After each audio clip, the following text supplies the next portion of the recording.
अस्सलाम वालेकुम नाज़रीन, मेरा नाम अली हैदर है। आपका शुक्रगुजार हूँ कि आपने मेरी वीडियो देखने के लिए वक्त निकाला। बिलाखिर कोयटा का पीडीएम में जलसा हो गया। हम सोच ही रहे थे नाज़रीन कि एक दफा फिर फौज पर हर्जा सराई की जाएगी, एक दफा फिर जनरल कमर जावेद बाजवा को पाकिस्तान के मौजूदा हालात का जिम्मेदार ठहराया जाएगा। लेकिन मेरा ख्याल है मियाँ साहब ने कुछ होश के नाखून लिए हैं, उन्होंने इस दफा ऐसा नहीं किया।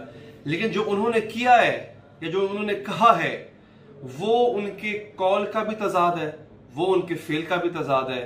और यकीन कीजिए, मैं कभी कभी सोचता हूं कि या तो इनकी याददाश्त कमजोर होती है या ये इस चीज से बिल्कुल आरी होते हैं कि अवाम को अब बेवकूफ बनाया नहीं जा सकता। ये एज है टेक्नोलॉजी की, ये एज है मोबाइल फोन की, ये एज इंटरनेट की। आप अवाम को ऐसे बेवकूफ बना नहीं सकते। मियाँ साहब के ये अल्फाज, मैं उसका खुलासा आपके सामने रख देता हूं कि जनाब मरियम साहिबा के साथ ये सब कुछ किया गया। क्यों किया गया? मरियम साहिबा के कमरे की बड़ी तौहीन की गई जी, ठीक है जी, तौहीन की गई। फिर उस कमरे के अंदर आप चले गए, आप वहां पे जाके आपने जो है वो बड़ी अजीबो गरीब जो है वो पुलिस से हरकतें की। मान लिया जी बड़ा गलत हुआ। वो कह रहे हैं कि जी हमारी बेटी के साथ अगर कोई ऐसा करे तो इनको शर्म आनी चाहिए। बिल्कुल आनी चाहिए जी। मरियम साहिबा पूरी कौम की बेटी है, आपकी बेटी है, हमारी बहन है, हमारी कौम की बेटी है। लेकिन मेरा इतनी सी इल्तिजा है नवाज शरीफ साहब के लिए, मॉडल टाउन में जिस औरत के मुंह पर गोली मारी गई थी वो किसकी बेटी थी? वो औरत जो हमला थी, जिसके पेट में बच्चा था, उसके पेट में गोलियां मारी गई थी। आपकी पुलिस, आप हुक्मरान थे, आप वजीर आला थे, आपका भाई वजीर आला था, आप वजीर आजम थे। वो जो उसके पेट में और उसके मुंह पे गोलियां मारी गई थी और वो कह रही थी औरत अपनी उस वो जो माँ का सर गोद में रख के कह रही थी मेरी माँ मर जाएगी, कोई अस्पताल फोन कर दो, कोई 1112 पे फोन कर दो, मेरी मां मर रही है, और मर गई। वो भी तो किसी की बेटी थी ना। आपको तो इस बात का दुख है कि जी उनके कमरे का लॉक तोड़ा गया। वो जो कुछ तो खून का बाजार गर्म किया था आपने मॉडल टाउन में, लाहौर में, दिन दिहाड़े, आज तक किसी एक शख्स को सजा नहीं हुई। आपने आज तक नहीं कहा कि हम इसके लिए नादिम हैं। आपने आज तक नहीं कहा कि हमें इस बात का अफसोस है। और अफसोस हमें इस बात का है कि फिर आपको अगर दुख लगता है, आपको अगर बुरा लगता है तो अपने लोगों का लगता है। मुझे आज भी याद है एक दफा हुसैन नवाज शरीफ साहब को जब कुर्सी पे बिठाया गया था, जीआरटी की इन्वेस्टिगेशन हो रही थी। हुसैन नवाज इस तरह कुर्सी पे बैठे हुए जैसे मैं बैठा हूं और सामने नैब के लोग बैठे हुए थे और तस्वीर जारी हो गई थी और आपने कहा था कि देखें कितनी तजलील हो गई।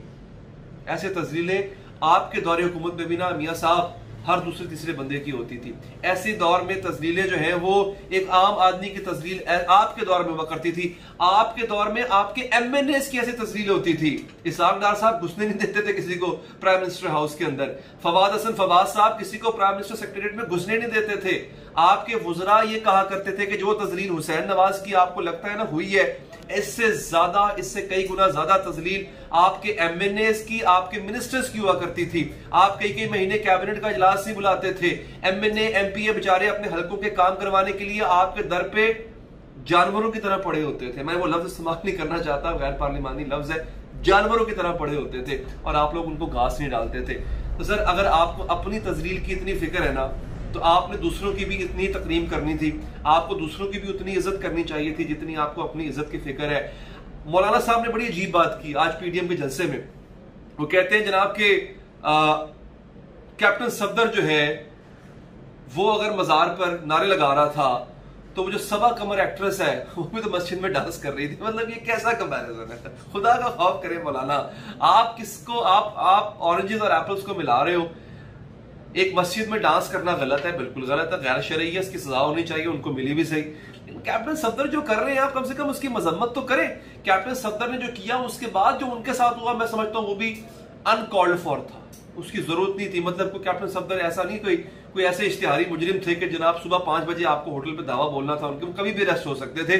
और वो ऐसा जुर्म जो बेलेबल हो उस पर तो ऐसी कभी कभी जरूरत भी नहीं पड़ती आपको। पुलिस वैसे ही कहती जनाब इसकी शाम को बेल हो जानी है, तो वो ड्रामा करने की जरूरत नहीं थी, मैं मानता हूं। लेकिन कम से कम आप ये कंडेम तो करें कि कायद का मजार जो है वो सियासी शोबदाबाजियों के लिए नहीं होता।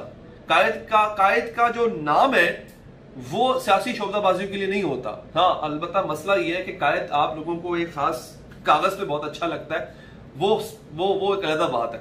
लेकिन कायद के नाम को इस तरह इस्तेमाल नहीं करें। पीडीएम के जलसे के अंदर अगर आपको मरियम साहबा के दरवाजे के टूटे हुए लॉक पर अफसोस हो रहा है और उस पर अगर आप सियासत कर रहे हैं, मैं उसको भी गलत कहूंगा, मैं कहूंगा उसको गलत, लेकिन नहीं, माजी नहीं भुलाने दूंगा मियां साहब आपको।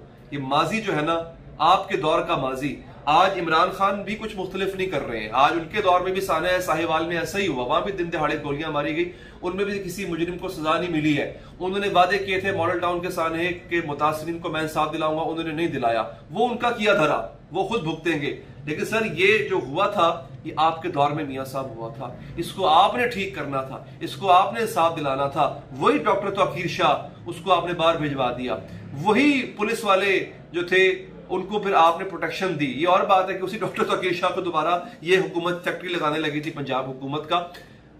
कहने का मकसद सिर्फ इतना है कि अवाम अब उतने बेवकूफ नहीं रहे जितना आप समझते हैं। ये अवाम जानते हैं कि माजी किसका क्या था, हाल किसका क्या है। जलसों से अवामी ताकत का मुजाहरा नहीं होता। आपसे बेहतर और बड़े जलसे जमात इस्लामी वाले कर लेते हैं, हुकूमत उनकी आज तक नहीं आई। आपसे बेहतर और बड़े जलसे जितना आपने 11 लोगों ने मिलकर जलसा किया ना, 11 जमातों ने जितना जलसा किया, मौलाना फजलुर रहमान अकेला इतना बड़ा जलसा, इससे बड़ा जलसा करता है, लेकिन वोट नहीं मिले ना, नहीं पहुंच सके ना असेंबली के अंदर। ये जलसा एक अलग चीज होती है। जलसा जो है उसका कोई ताल्लुक नहीं होता कि आपके मैंडेट को कबूल किया जा रहा है या आप जो बात कह रहे हैं वो जो कबूल किया जा रहा है। तहरीक इंसाफ को भी ये कहूंगा, तहरीक इंसाफ के जलसे भी बहुत हुआ करते थे, लेकिन तमाशाई उसमें ज्यादा होते थे। वो लोग ज्यादा होते थे जो शाम को बोर हो जाते थे, कहते थे अच्छा यार चलो जलसे में ही चले जाए, धरने में ही चले जाए। तो ये जलसों से तो इस तरह से चीजें ना समझ आती है किसी को, ना पता चलता है इस चीज का। मियां साहब खुदा के लिए अगर आपने इनकलाब लाना है ना तो पहले अपने घर से शुरू करें सर। इनकलाब का आगाज यहां से होगा।